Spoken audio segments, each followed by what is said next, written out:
like and subscribe on the way in the door, my people. Fanboys, this is not a good week for y'all. This is not a good week for y'all. I know I'm a little late to the party on this. I've seen a couple of YouTubers already address this. Dreamers Pro. I think I saw 2 Raw do something on it. But fanboys, yeah, this is not a good week for y'all. I hadn't even intended to do this video. I already got 2 videos coming out today. You know, I generally do 1 to 2 videos a day, but we got to talk about this. So, Shannon Sharpe, Stephen A, discussing something LeBron said about had he not gone to Miami, he would roughly still have had the same career. It's paraphrasing.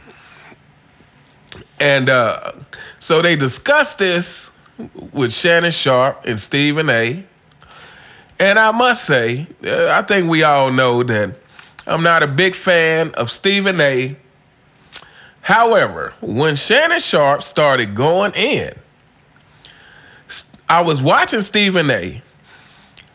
and you could tell the look on his face, he was probably thinking the same thing we were all thinking. What is going on? Trouble in paradise. What is going on?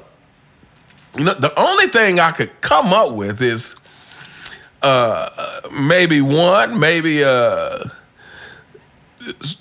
LeBron pissed Shannon off some kind of way, or maybe Shannon being at a new place, being there with Stephen A. Maybe the opportunity there is lucrative enough so that he doesn't need any assistance from LeBron.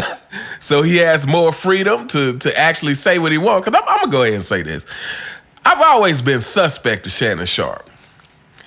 I've been suspect to Shannon Sharpe because if I'm being honest, generally, Shannon Sharpe doesn't have bad takes on things, it seems like, except for when it comes to LeBron. And this has always been puzzling to me.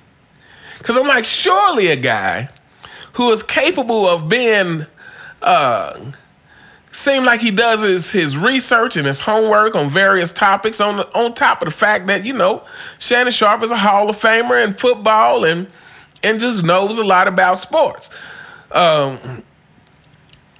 It was always strange to me that a guy who I thought could offer some pretty decent takes on most things was just completely unobjective when it came to LeBron James.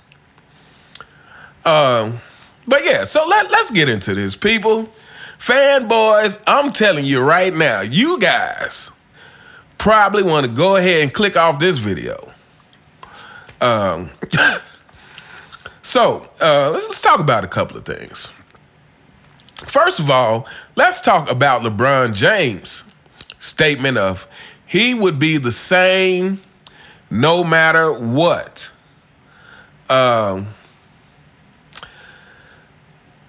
See, this is more of this crap that we talk about.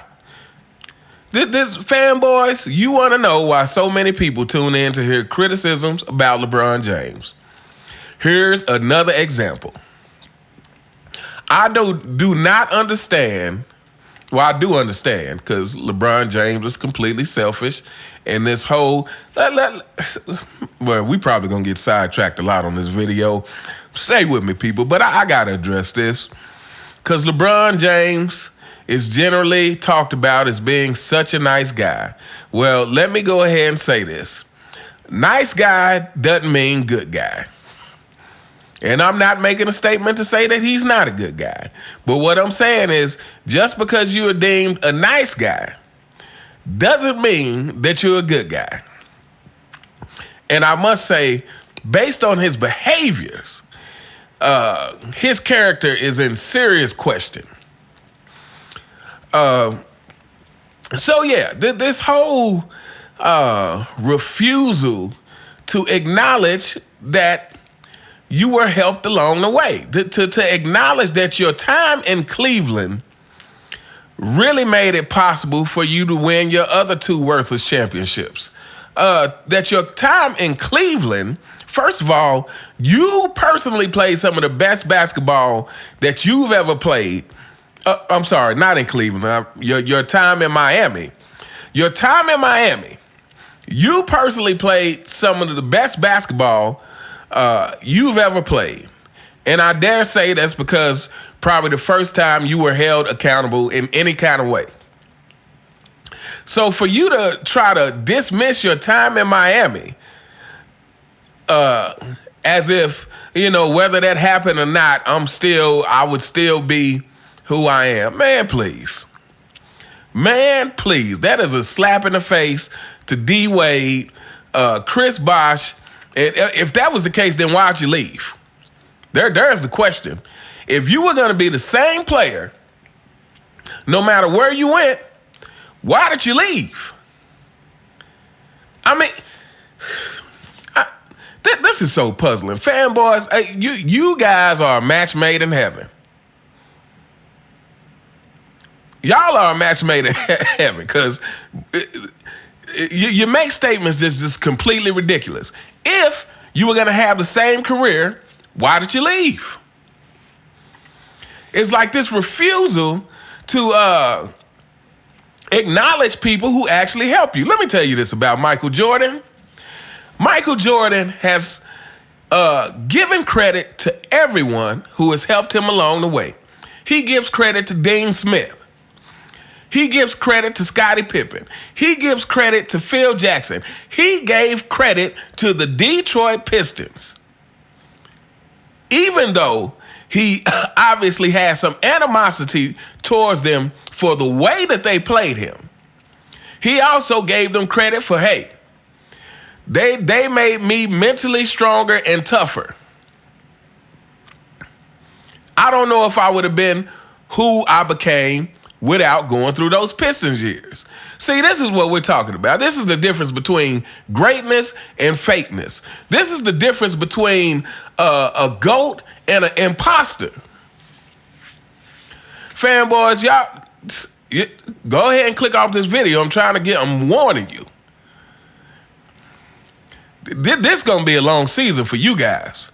I mean, here we're at the beginning of the season and this crap, it's so many things we could get into. Like, first of all, we're already talking the Lakers complaining about refs not making foul calls like this early in the season. We already here.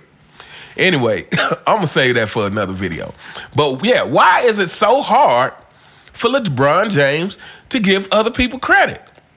Why is it so hard for him to say, hey, coming to the Miami Heat with Pat Riley and D. Wade and those guys, like that really helped shape me and help make me who I am, which, I guess he didn't actually become much more. But, yeah, well, why is it so hard to give credit?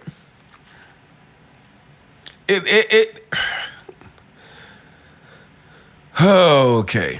All right. So that's one of my points, is that this guy just cannot seem to find it in himself to give credit. Point number 2. With the way Shannon Sharpe, look, sir, first of all, I did a video, and I think we all know this, whether I did the video or not, people who follow this channel, I think we are on the same page about a lot of stuff. But I did a video entitled, can't remember the exact title, but it was something about when LeBron James retires, he's going to start falling down the ranks. When LeBron James retires and the NBA no longer has a need to keep up all these narratives, he's going to really start falling down the ranks. However, we may start seeing this before he retires. I think Shannon Sharpe is already an example of what's going to start happening. Why is this? Because here's the thing. When you are forcing people to say something they really don't believe, that's going to come back to bite you. Fanboys, hey, look, I'm preparing you now for the inevitable. Like on here, I get on here and I joke a lot, but some of you guys are in a delusion that is that's gonna ruin your whole world.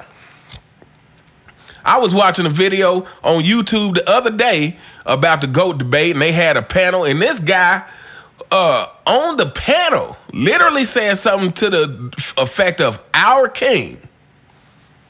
Like, I was watching a real person say this right on YouTube, trying to defend LeBron. Fanboys, look, I told you this channel is to help you. I know I laugh at you because the stuff you say is ridiculous, but ultimately, this is to help you, and I'm trying to prepare you for the inevitable. When people no longer have a reason to protect LeBron James, your world is going to come crashing down. When you are putting money in people's pockets, forcing people to keep up these narratives about you, when these people get tired of doing this, or when these people find other ways of making money, or just get tired of lying to themselves, the truth will start to come out. And fanboys like you guys who make it a point to be in everybody's comments defending your king, your world is gonna come crashing down. Like I'm being serious. Like, some of you guys are seriously delusional. Like, some of you guys need some help. This is not, I'm laughing, but this is not a joke. Some of you guys need some help. Look, prepare yourself. When people get tired of trying to protect LeBron James's legacy, the roof is gonna crash in. Everything is coming tumbling down. Now, I've never heard Shannon Sharpe talk like this, like just pretty unfiltered. But I feel like this is just the beginning. But anyway, so let's move on to the last thing. So obviously, LeBron makes the initial. I don't know where it came from. The initially of him saying that he would have been the same whether he went to Miami or not. And then Stephen A. and Shannon Sharpe talks about it on First Take. And then LeBron James responds. Legion Hoops saying, LeBron says he'd still be just as dominant if he never went to Miami. Per at Anthony Chiang. And agree with a question mark. And of course, LeBron James himself. Blue check mark. Retweets it saying, you damn right, I would still be. I'm chosen. Ain't nothing changing that. Maybe less rings, but dominant from start to finish. Oh my goodness. Okay. See this is the thing. Like I say it on this channel all the time. I really try to be fair. Like every couple of months, I try to reevaluate my stance on LeBron just to make sure I'm not being too hard on this guy. And then it never fails. He does something to remind me, oh yeah, I'm completely justified in the way that I think. I'm chosen. Chosen to do what? What are you chosen for? You're a basketball player. And mind you, if it wasn't for the media propaganda, you wouldn't be in the top 5, top 10 in most people's eyes. Like, what are you chosen for? Like, it's maybe less rings, but dominant from start to finish. I have a hard time putting LeBron James and the word dominant in the same sentence. Like, I compare him to Shaq because, to me, they both relied more on their physical gifts than actually putting in, than developing their game to the highest possibilities. However, LeBron is nowhere near as dominant as Shaq was. I mean, what are you talking about? I mean, he's not dominant like MJ was. I mean, what's more dominant than a 6'6" guy, what was the MJ? A little over 200 pounds or something, dunking on 7-footers. Not only dunking on 7-footers, but dunking on 7-footers in a time where the NBA allowed physical contact. What is more dominant than that?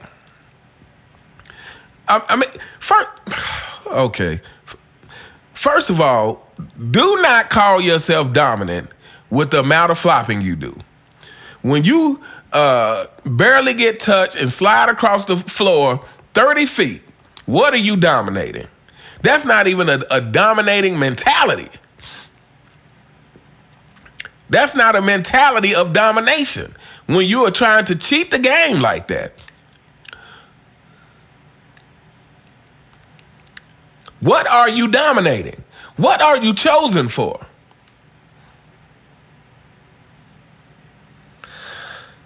Okay, we gonna hold up here because, this is LeBron James week. So, who knows how many videos is coming out. Fanboys, y'all in for it. And again, thank that fanboy who got in my comments saying I should go a week without doing LeBron James videos. This is all for you guys. But anyway, we gonna hold up here. This is interesting. Trouble in paradise. Fanboys, brace yourself. It's more of this coming. I mark my words.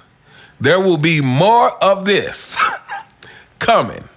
There will be more people who defended LeBron James to the high heavens who slowly start to get off that bandwagon.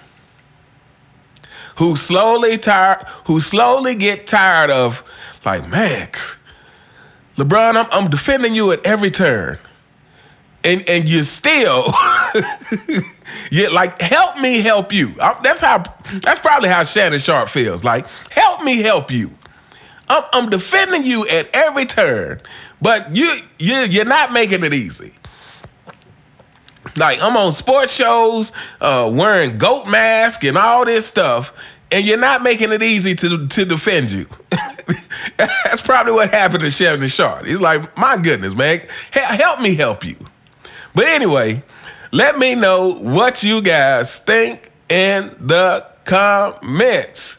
Do you guys agree, which I know most of you do, that this is just the beginning? Over the next few years, we're going to see more and more of people who were diehard LeBron James fanboys start to change their tune a little bit. I really believe so. But anyway, let me know what you guys think. You all have a fantastic day, and I will see you next time. All right.